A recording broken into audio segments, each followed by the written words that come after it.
স্বাধীনতার ঘোষক বীর মুক্তিযোদ্ধা শহীদ রাষ্ট্রপতি জিয়াউর রহমান বীর উত্তমের ৮৯তম জন্মবার্ষিকী উপলক্ষে কেন্দ্র ঘোষিত কর্মসূচির অংশ হিসেবে পটিয়া উপজেলা ও পৌরসভা বিএনপি ও অঙ্গ সহযোগী সংগঠনের উদ্যোগে ১৯শে জানুয়ারি রবিবার সকালে পটিয়া কলেজ সংলগ্ন বিএনপির কার্যালয়ে দোয়া মাহফিল ও আলোচনা সভা অনুষ্ঠিত হয়।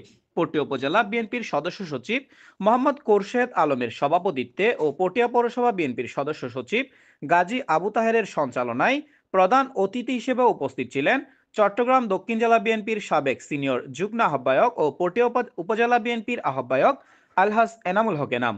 বিশেষ অতিথি হিসেবে উপস্থিত ছিলেন পটিয়া ক্লাবের সদস্য সচিব মোজাম্মেল হক, পটিয়া উপজেলা বিএনপির যুগ্ম আহ্বায়ক Gazi Kalamuddin, Abdul Mahbud, Abdur Rahman Hilu, Jasimuddin Mohammad Afsar Uddin, Ali Akbar Zakir member, Afsar Uddin Nazimuddin, Hamidur Rahman Piyaru, Ohidul Alam Chowdhury Piblu, Afsar Uddin Sohel, Habibur Rahman Ripon, Obaidul Haque Riku, S M Nayan, Shahadat Hossain Mahbubul Alam Farbes, Mizanur Rahman Bulbul Ahmed, Alamgir Alam Ishaq Chowdhury, Jalal Uddin চোটন।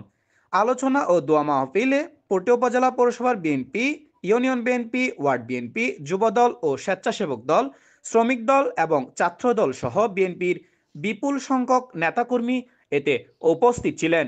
প্রধান অতিথির বক্তব্যে এনামুল হক এনাম বলেন, জিয়াউর রহমানের জন্ম হয়েছিল বলেই বাকশালের কথা বলে যে গণতন্ত্রকে হত্যা করা হয়, সে গণতন্ত্রকে পুনরুজ্জীবিত করে বহুদলীয় গণতন্ত্র প্রবর্তন করা সম্ভব হয়েছিল।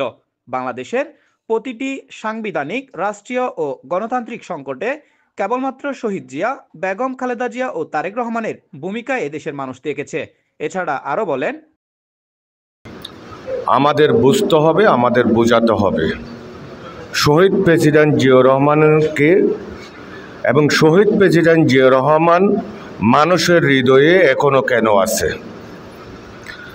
হয়তোবা আপনারা আজকে 15 বছরের বছর তারা হয়তোবা শহীদ প্রেসিডেন্ট জিয়াউর রহমান সম্বন্ধে জানে না, বেগম খালেদা জিয়া সম্বন্ধে জানে না, তারেক রহমান সম্বন্ধে জানে না।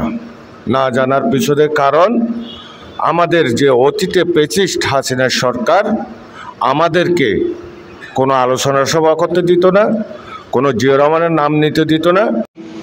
পটিয়া উপজেলা বিএনপির সংগ্রামী সদস্য সচিব, আজকের সভার সভাপতি জনাব কোরশেদ আলম কোরশেদ নেতা কোনো বাকপটু বক্তা ছিলেন না। শহীদ রাষ্ট্রপতি জিয়াউর রহমান কথা কম বলতেন, কাজ বেশি করতেন। উনি ছিলেন কাজে বিশ্বাসী। উনি আমাদের। আপনারা দেখছেন পটিয়া টিভি HD।